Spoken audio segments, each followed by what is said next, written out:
I was having all these thoughts like, do you think I'm the most famous person on this plane? Oh my God.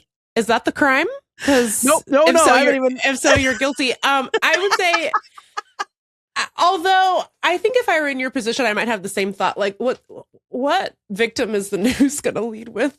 To be clear, I don't want it to be me. Because if it's me, that's bad news for everyone else on this plane. Nobody wants to be talking about this devastating air disaster, and the lead is polyamorous activist that everyone was mad at for the last 3 months finally kicked it. A young kid with his whole life in front of him was on there too, but let's dig in to this. Annoying plus size slut burst into fucking flames thanks to Mr. Pilot.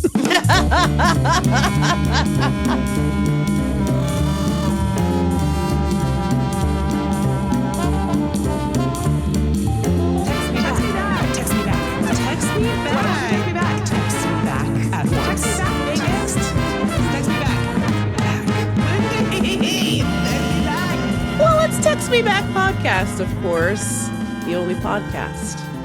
I'm Megan Hatcher-Mays. And I'm Lindy West. Wow, we did it. We're doing more podcast for your ass. Podcast for your pod ass. New merch dropping soon. Maybe. I don't know. We might actually have some new merch dropping soon. So get excited. I don't know. No promises. By the way, I promise. Oh, okay. By the way, as of this recording, I'm 43 years old. By the time you hear this with your ear holes, I will have aged. It's true. Because my birthday is next Wednesday. And I'm going to Baltimore to watch a baseball game with friend of the show, Brian. And we're going to eat crab cakes, I suspect. Looking forward. If you're listening to this, I already did or didn't eat the crab cakes. So I bet you will. Is it a Baltimore Orioles game? Yes, it is a Baltimore Orioles game. I'm going to see them play the Nats too, but Brian couldn't come to that one. So now I get to do 2 baseball games in 1 week. Very exciting. Megan, are you sure this is good for your health? I don't think so. No, I don't know. Well, so I gave the lady, the lady. She's a cardiologist. She's very distinguished. I'm sorry to her. I gave her my heart rate thing, and they ran the data, and they sent me the results. Of course, I don't know what any of it means. But I have to wait to talk to her about it. So hopefully I don't have some sort of tachycardiac event at the game. You know what just occurred to me, Megan? At some point, maybe someone sent you a My Chart message or something. I'm just spitballing here. That suggested as a possibility the cause of your suffering was POTS. Okay. Is there a possibility that there's a little typo and they left out an S and an R? Sprouts. What else is troubling your heart, Megan? What might be causing your heart? Just sport. Wait, I forgot. Wait, I think you said add an S and an. Oh, maybe you did say S. I said add an S and an R, but you do need another S. That's correct. No, because POTS already has one S. Oh no, then you need a. So yes, just the R and another S. Yeah, I was right. Yeah, okay, you were right. Phew. But I think I only heard R, and I was like, just the one sport. Well, you know what, and Megan? We're moving the S to the front. We've taken a huge dump on my little punchline now. So no. I love this. This is good. It's good. This is why people tune in every week. By the way, after we had like a brief conversation last week about like the circumstances under which we would cancel the show, quite a few people wrote in to be like, this is giving me anxiety. Please don't talk about that again. And then we've started this show by trying to spell. So that's what you are begging for. Is spelling bee content. What I'm saying is, perhaps it is sports and not pots that is causing your heart to pitter patter, and maybe you should reconsider 2 baseball games and one at the very moment in which you are becoming more elderly. You know, we are living in such a rich time for sport too. By the way, because like the French Open is on. I don't know who won. I kind of lost track. They got my girl Coco, and then I was like, oh. I can't be a part of this. For real, Coco? Like, dang. Because I will let him know that I ain't going nowhere. For real, though. Word. Anyway, if you don't know about SWV, please cancel your Patreon subscription. Anyway, there's this guy that plays tennis named Zverev. And he's sort of like... if you're really into sort of like evil East German villains who look vaguely like Josh Holloway from Lost, I think you're going to like what you see when you Google Zverev, because that's nice. Thank you for bringing up Josh Holloway. I know that he's on like a few random shows that I don't watch, but why did this man's star not rise higher? He should have been way more famous. Him? What the hell? Michael Vartan? What? Where did he go? Who is keeping down my blonde-haired white boys? Hello? They should have been the most famous, because then here comes Glenn Powell. Nobody can get enough of Glenn Powell. And by the way, I feel like I was resistant to Glenn Powell because he felt like an industry plant. I felt like people were trying to, some bots were trying too hard to get me to like Glenn Powell. But I think it's legitimate. He has a dog named Brisket that he brings to set. That's like a little Papillon. I like that. I think it's legit. I'm not saying we have to throw the Glenn Powell out with the bathwater. I'm just saying, why are you foisting Glenn Powell upon me when you took the ones I do That's like? What I'm saying. Already, yeah, that's exactly what I'm saying. You kicked him out. Like, if you can do it for Glenn Powell, you could have done it for Josh. And you could have done it for Vartan. Give me a break. Vartan should have been in Lord of the Rings as Galadriel. Yeah. Yes. Yes. The man has an otherworldly beauty He never seen before or since. He should have been the orc that's like, Grant can do it. Grant. He could have pulled that off, I think, pretty hotly. He could have. And we'll never know. And we'll never know. He could have been Lurtz. Until the reboot. Sorry, why are you wanting to cover Vartan in 40 pounds of latex? I just think it would be funny. It would be funny. It would. By be the really way, funny. I mean, my God, that scene in Alias where he's reunited with Sydney and he goes to like sort of rub his face. He's wearing a wedding ring. Girl, got my sorry, spoiler alert for a 20-year-old. We should do some sort of text me back Alias watch along. Oh my God, what a show. And then it gets so not very good. I did fall off somewhere around I don't know, season 3. Way, I was complaining, maybe it was you. I think I was complaining to a friend. I was like, once you get all into the Rambaldi device, like, damn, it just like falls off. And then this friend was like, they're getting involved with the Rambaldi device in like season 1. It was me. And I was like, what? Yeah. I didn't remember it that way either, but it is there throughout. Oh, but I do feel like eventually it's like the initial Rambaldi device mystery is like interesting. You're like, what's this crazy floating wet ball? What does it do? That's sort of fun, but then it goes off the rails. And then eventually you're like, okay, whatever. Much like Lost, you realize like they're never going to actually give you an answer. And by the way, they lied about Lost and they were like, don't worry, girls. We have the ending all planned out. And everyone was like, it better not be that they were dead this whole time. And they're like, don't worry, it's not that. And then it was that, but just kind of technically not. Yeah. I was like, well, fuck you. Can you give us your little hee-hee that you do? Oh, it's not that they're all dead this whole time. That's what J.J. Abrams said. That's what he said. I love when you do it. He showed up on the set of Mission Impossible 3 talking about, Tom, I tricked ABC. That's what he said. Anyway, welcome to Text Me Back Podcast. We're going to start the show now. Today, we have a TikTok digest. I got chucked into something I don't understand, and I'd like to discuss it. Mm-hmm. There might be a snake somewhere in this episode. You won't see it until it's too late. That's what they say about snakes. And that's why I don't really like it. They're sneaky. You know, you can't spell sneaky without snake. You know, you can't spell sports without pots, which is why I fell down.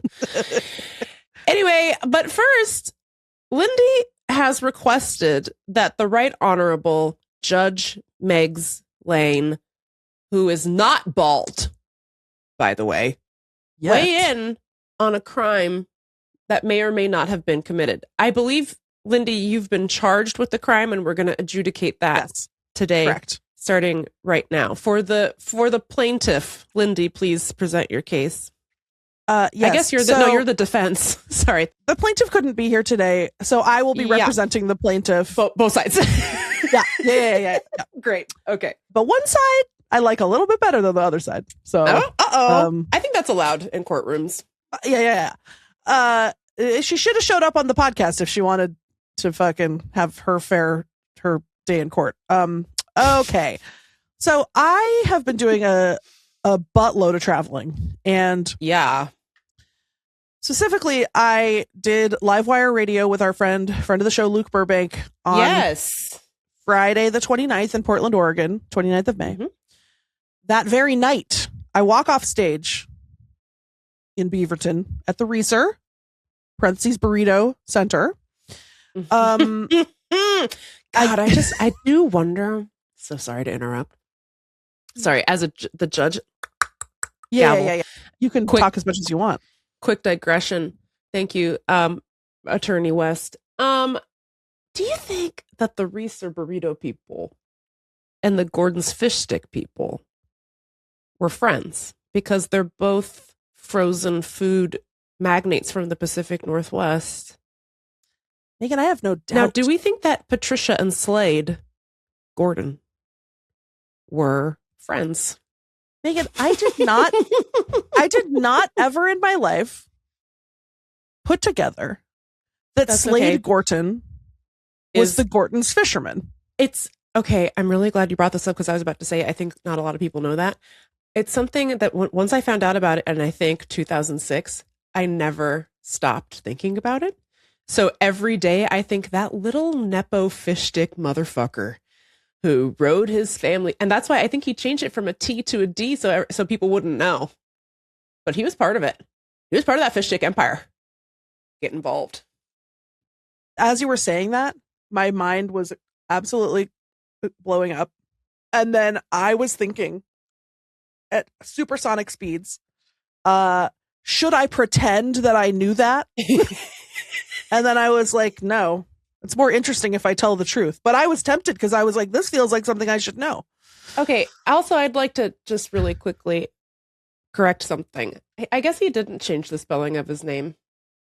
It's T. Gorton. Yeah. Slade Gorton. So he didn't care that people knew he was a fish stick nepo. He was proud to be a fish.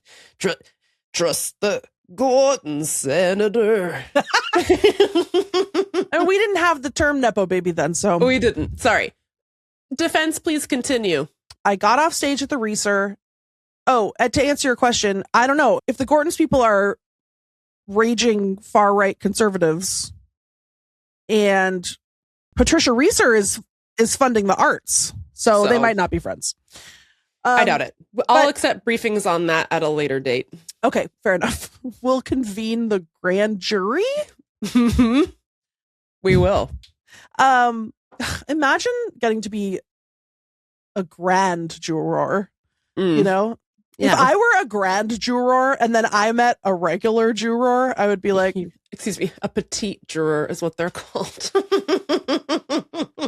For a petite jury. It means a little jury, baby jury. Okay, now it's triggered by toxic diet culture, and I want to be petite juror. I don't want to be juror grande.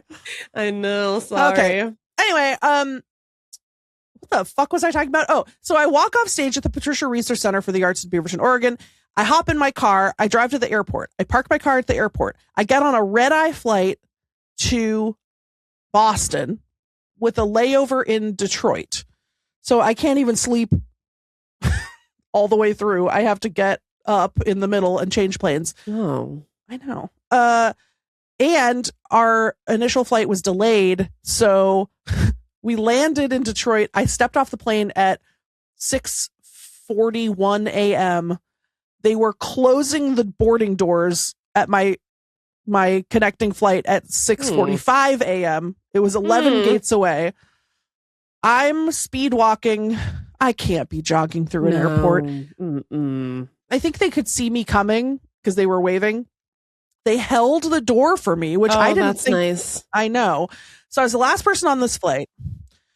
We fly to Boston. Boston's having a crazy storm. We're descending through horrible fog and wind. So you just like can't see anything out the window, and the turbulence is crazy. I'm trying to be asleep because I don't want to deal with it. Then all of a sudden I feel a big impact. The wheels have touched down. I look out the window. We're on the runway. I think to myself, oh, good. Oh, we landed. We didn't die. Then that's how they get you. Meagan. Yeah, that's how they get you, because do you know what happens next, Meagan? Mr. Pilot. And by the way, then I started thinking, have I ever had a woman pilot? I have, just like literally once. And I remember being like, okay. I don't know if I ever have. Yeah. I'm now so many digressions deep inside of my opening statement for the court. Okay. The wheels touch down. Mr. Pilot immediately goes, did he make the sound effect when he did it? He lands the plane. He immediately unlands it. We, at a steep angle, zoom back up into the sky. Ooh. Aborted landing, Meagan. And then we flew like basically straight up. Oh, God. Like you can't see anything out the windows. It's just fog. Why did we do that? Meagan, I don't know. And he never explained. I'm sitting there and I'm like, wow, turns out I want to live. Like I was like, I've done everything wrong. I'm actually not okay with this. But that, Meagan, that is when they get you. Of course, you're on the plane that crashes when you were the last person on and you ran to get to it. You know what I mean? Yeah. Yes. So isn't it ironic? Don't you think? Exactly. A little too ironic. And yeah, I really do think. Sorry. I really do. I was having all these thoughts like,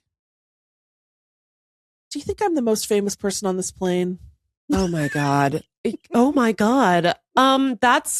Is that the crime? Because no. If so, you're guilty. I would say, although I think if I were in your position, I might have the same thought. Like, what victim is the news going to lead with?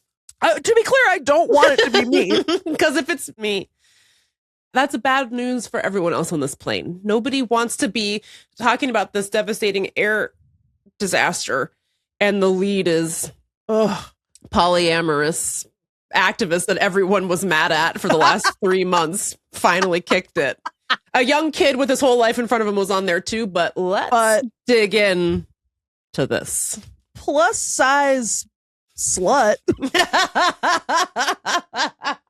Annoying plus size slut bursts into fucking flames thanks to Mr. Pilot. United Airlines to the world. Bye, bitch.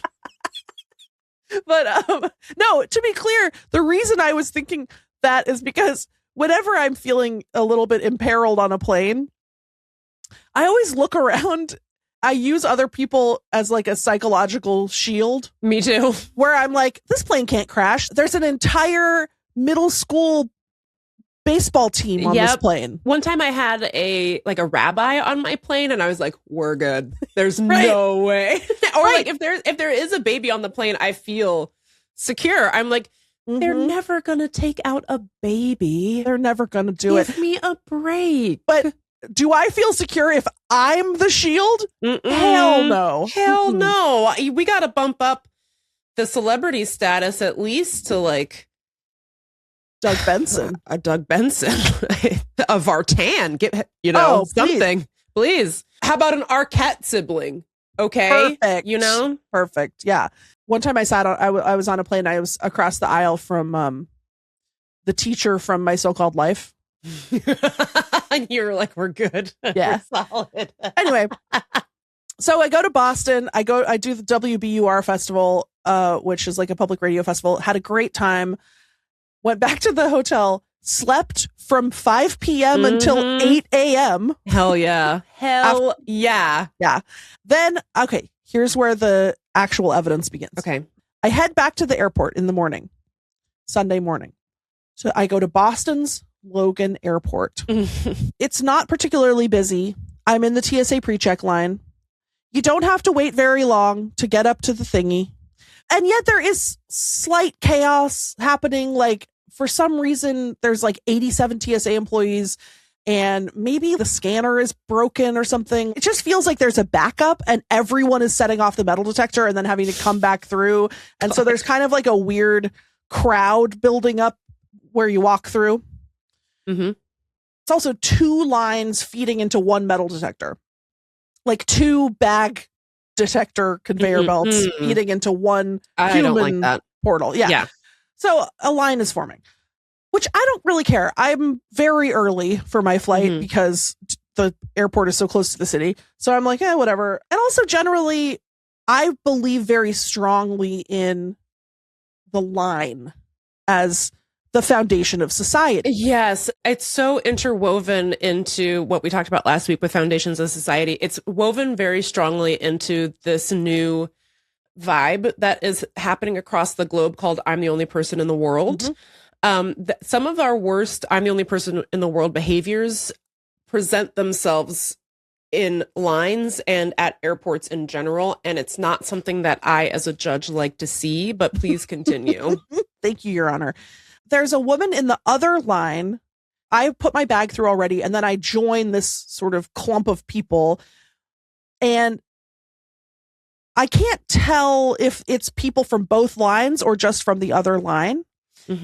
I'm standing there waiting to like join the end of the line. Now, is this sort of like, are people behaving as though it's a zipper merge or is it a free for all? So this is what I'm trying to assess. I step up. It's my turn. I'm trying to figure out if I'm supposed to get at the back of this secondary line or if this is a zipper merge. I can't tell.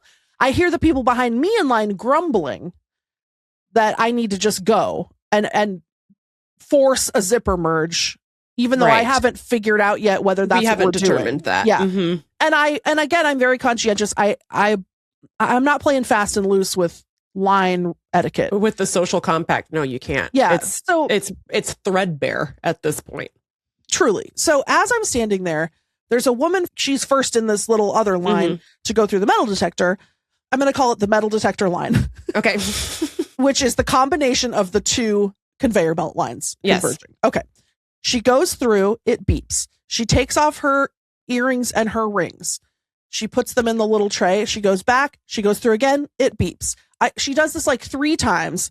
Finally, they're like, is it your belt? And she takes off her belt.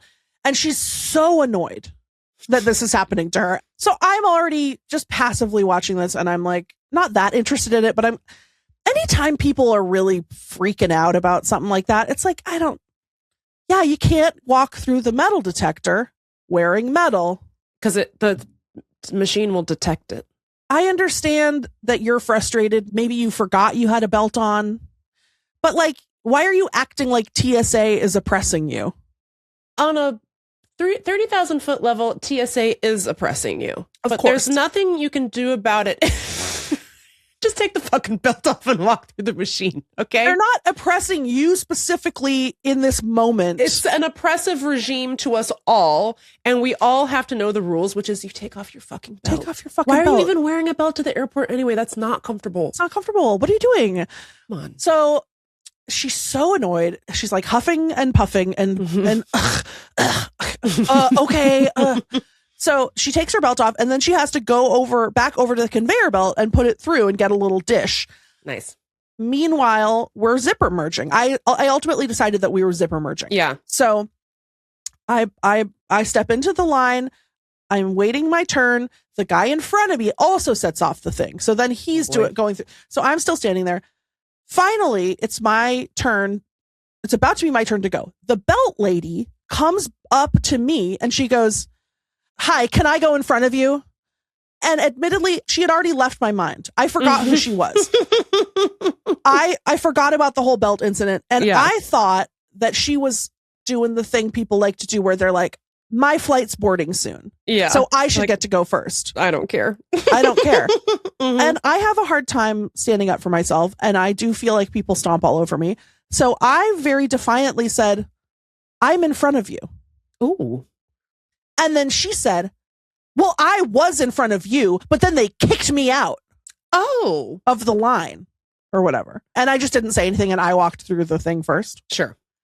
So does she have a right to go to the front of the line, skip the zipper merge entirely, go in front of me because she had to go put her belt? Now, I think that maybe she does, except I think that her vibe was so unpleasant in my defense that she forfeits, perhaps.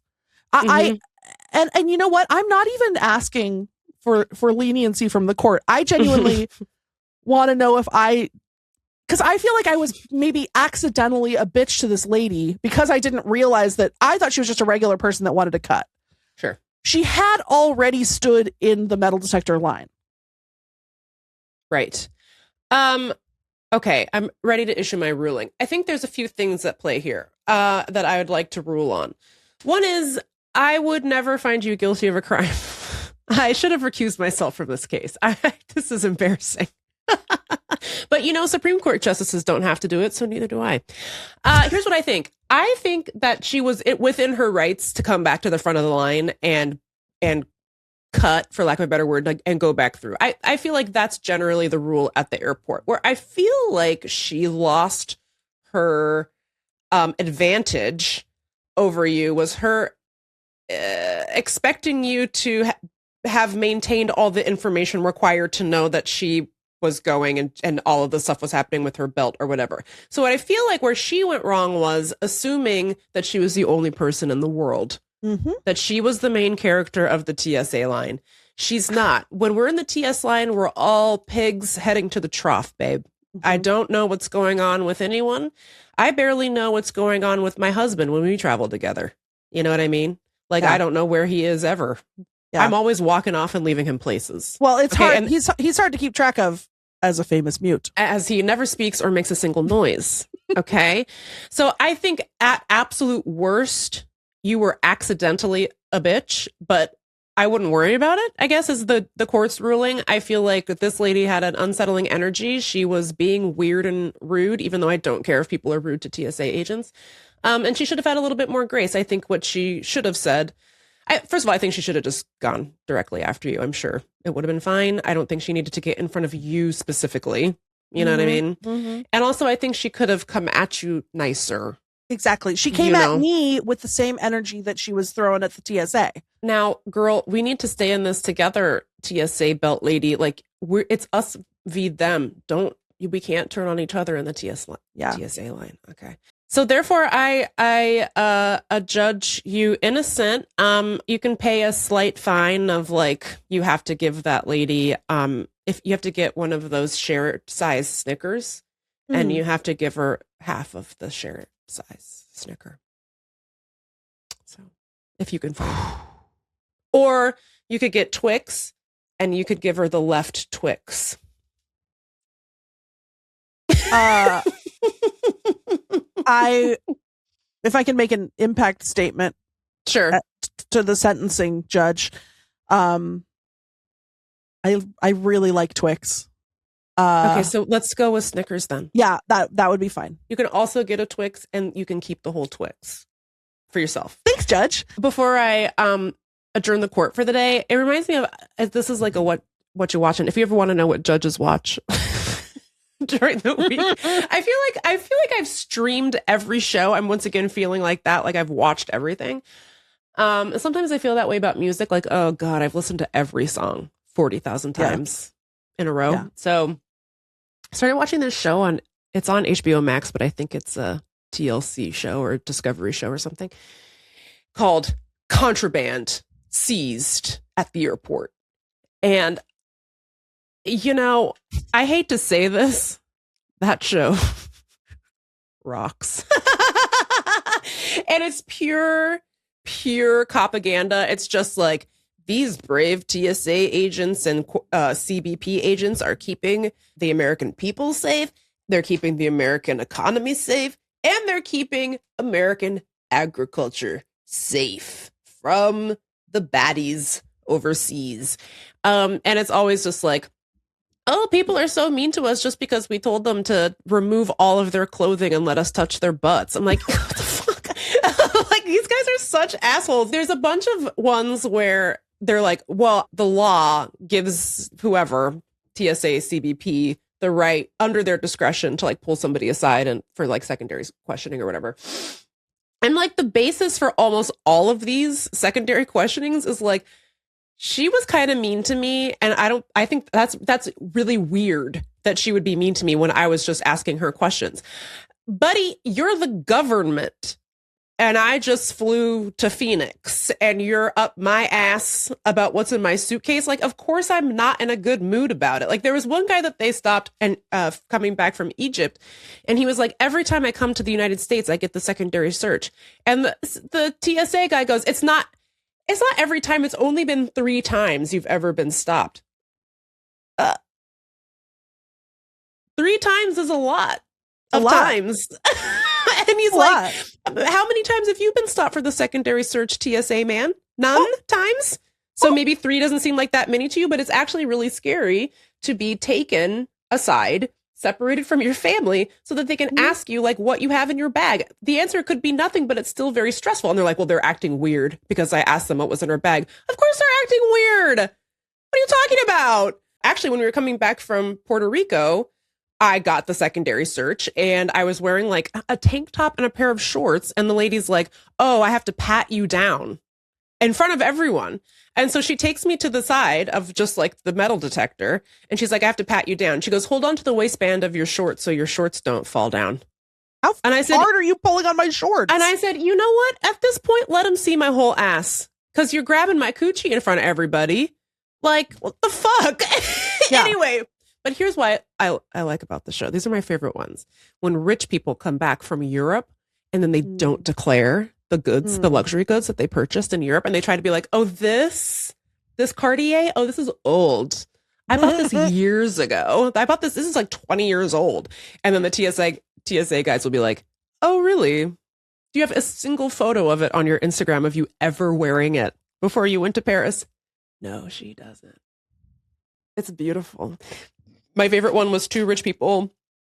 They didn't declare a $30,000 watch or something, and they didn't declare like a bunch of other stuff. There was like tens of thousands of dollars of goods. And by the way, when you do that, they can seize the goods. Not just make you pay the duty that you were trying to the caca that you were trying to avoid paying. They can take your little Hermes, girl. So you better just fess up and tell them what you spent. And you know what else they can do?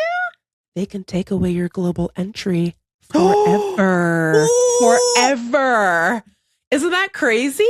So these 2 rich white people were coming back from Paris and they were like, do you have anything to declare? And they're like, oh, we just like bought a couple shirts. And it was like $200,000 worth of stuff that they didn't declare. And they thought they could get away with it because they had global entry. And the guy was like, your global entry is canceled. And then you know what the husband said? The husband said, well, am I a part of this too, or is it just her? And he goes, it's both of you. You both signed the declaration form where you lied. So now we're taking away your global entry. He goes, for how long? And the guy goes, forever. It was so satisfying. So those are the ones that are my favorite. Otherwise, I'm just like, fuck all of you guys. Yeah.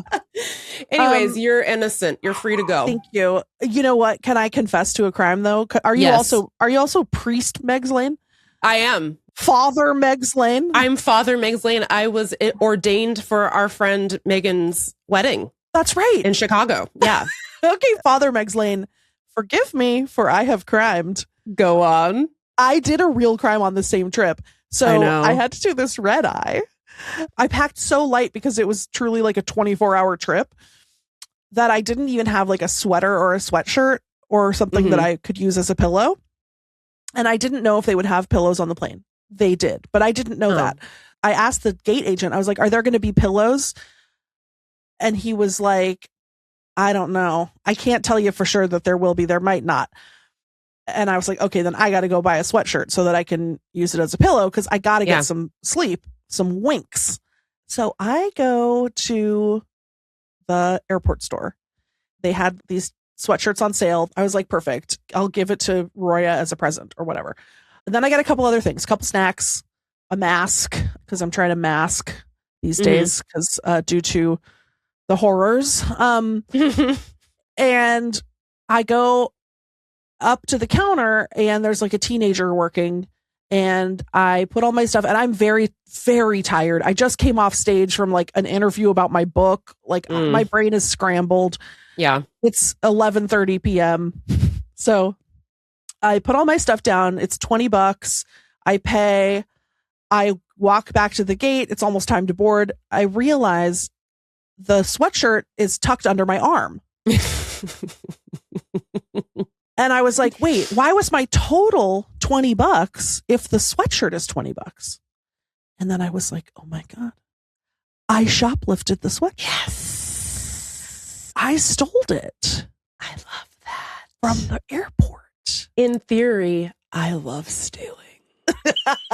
But you'll never catch me. Who could say if I actually do it, you know? And I was like, I think it's great. I was like, normally my instinct would be, I'm going to go back and be honest.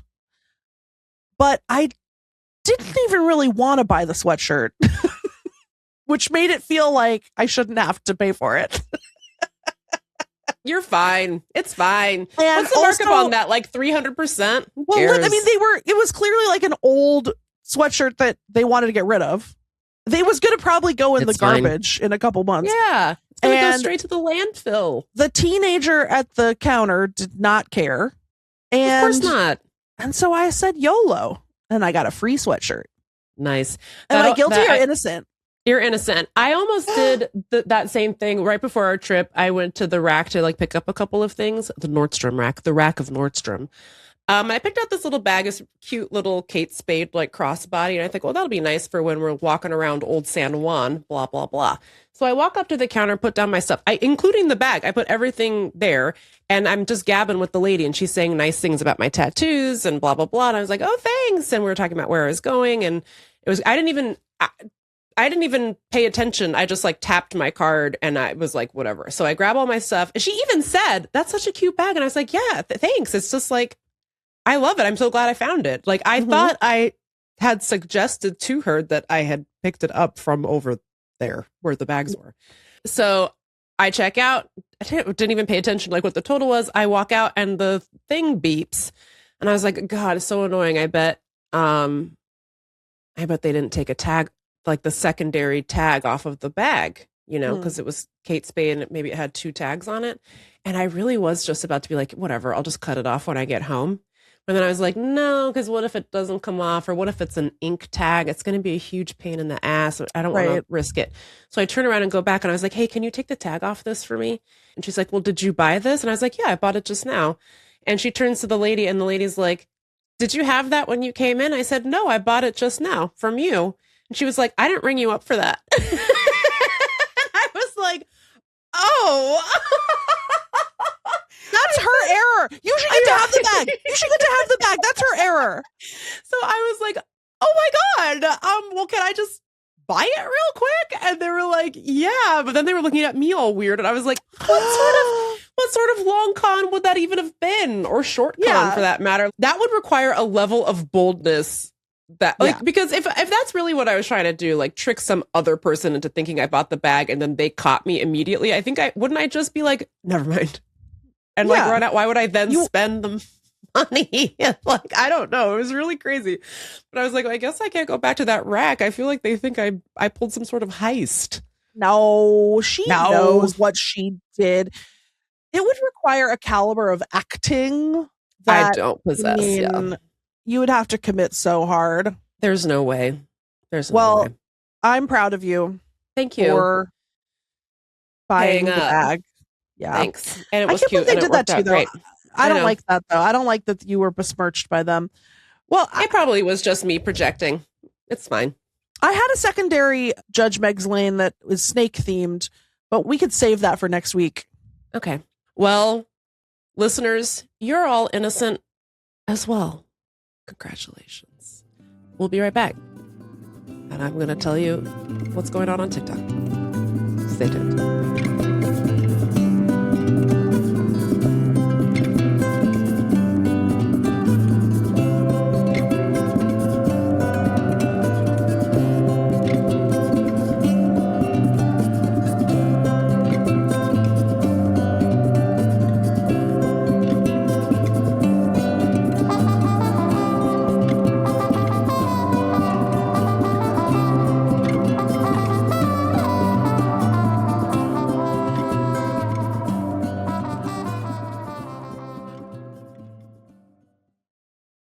Hello.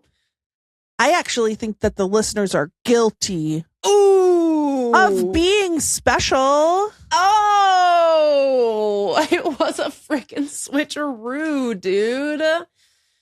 Listen, I spend a lot of time freaking scrolling on my phone. Oh, who am I? For those of you listening audially, Lindy is making kind of a dumb face and scrolling violently on her phone. No, it's more like here's what I bet you look like. Yeah, I'm really elegant when I do it, when I scroll.